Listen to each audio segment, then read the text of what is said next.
KoBaC 8.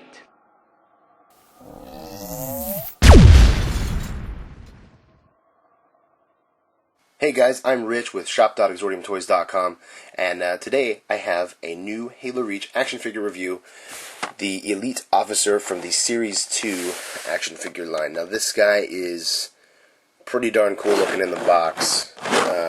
Show the back here, all the different figures from Series 2. These are the single figures. It doesn't show the vehicles or the 2-packs and stuff like that. But it's actually a pretty cool figure in the box. You know, I mean, it's a larger box because he's an Elite, so it's larger than the other guys, but nothing really special about the box where you like want to stare at it for hours on end or anything. Okay, now that I have the figure up out of the box, we can see these are actually a really cool figure, armor design wise.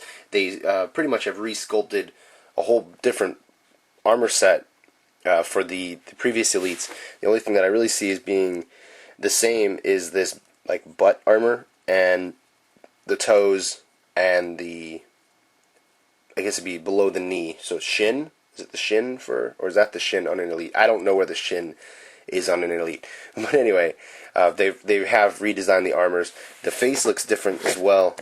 Show the face here. It looks more like the bottom jaws are open.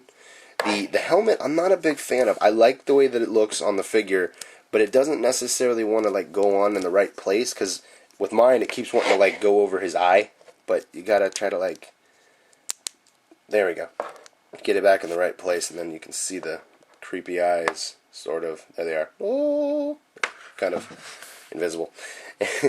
Anyway, it's actually a pretty cool figure.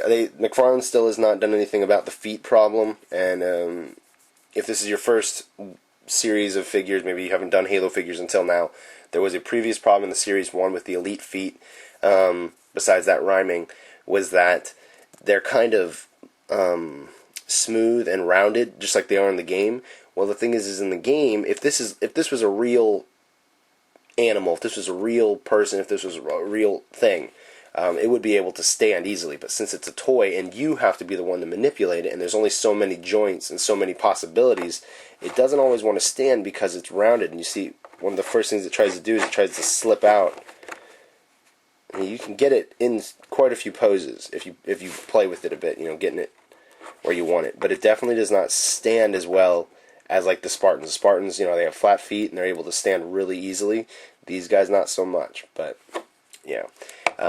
It comes with one weapon and also a plasma grenade, which plasma grenades have to be put onto one of the two butt pegs. As always, I still like the left one. I don't know why. I could not explain that to you. Now, this is the first figure to ever come with a concussion rifle, which is brand new to Halo Reach. The concussion rifle is very similar to the Brute Shot, so it's not a totally new gun. I mean, it even sort of resembles the Brute Shot a little bit if you hold it upside down, and you know, because you had the blade back then.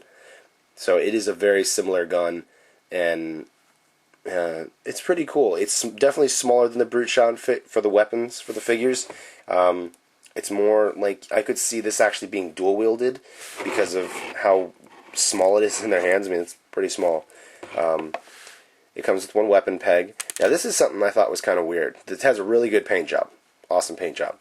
But I've never seen a weapon besides like the plasma pistols to be able to do this. It's actually bending. They made these out of different plastic. If you guys remember back from the days of Halo 3, especially like in Series 1 and Series 2, man, you had to be seriously careful you didn't break your weapons because they were made out of some strong stuff. And the problem was, a lot of the figures' hands, like the Brutes and the Elites, were very, very, very difficult to get weapons in and out of their hands without breaking whatever it is you had. So now that they made these things very pliable, I don't know if they plan to do this with other weapons or why they picked this one to be the one, but I did notice another problem, and that is that when you put the gun into the Elite's hand, you see how it's kind of not... It's supposed to be like this. You're supposed to be able to aim it like this, right? Straight. But when you put it into the Elite's hands, it kind of curves down a bit. So that will require a little bit of playing around with, a little finagling, if you know what that word means. And to get it in the right place, into his hands. Now, the paint job on this figure is very nice, very clean, very, you know, officer-like, because very just awesome. I like the paint choice. The sculpting is very good. The color is awesome. Paint job is good. Articulation is the same as on the other Elites. I just wish they would have fixed the feet problem. But overall, I like this figure a lot. I'm going to still give it a 4 out of 5 just because of the... excuse me, ran out of breath. Because of the feet problem. That's the only thing that I don't like. If they would have fixed that, I mean, 5 out of 5 easily. Just blowing it out of the water, 5 out of 5. So it's a really cool figure. It's the first time we've had an Elite officer. It's the first time we've had a concussion rifle. So this guy's definitely a must-buy. Definitely pick him up. Alright guys, thank you very much for watching. Hope you enjoyed this. And if you have any comments or questions about this figure, post it down below. I'm going to go ahead and get going. Got more reviews to film, so I'll talk to you guys later. Rawr, I'm a dinosaur.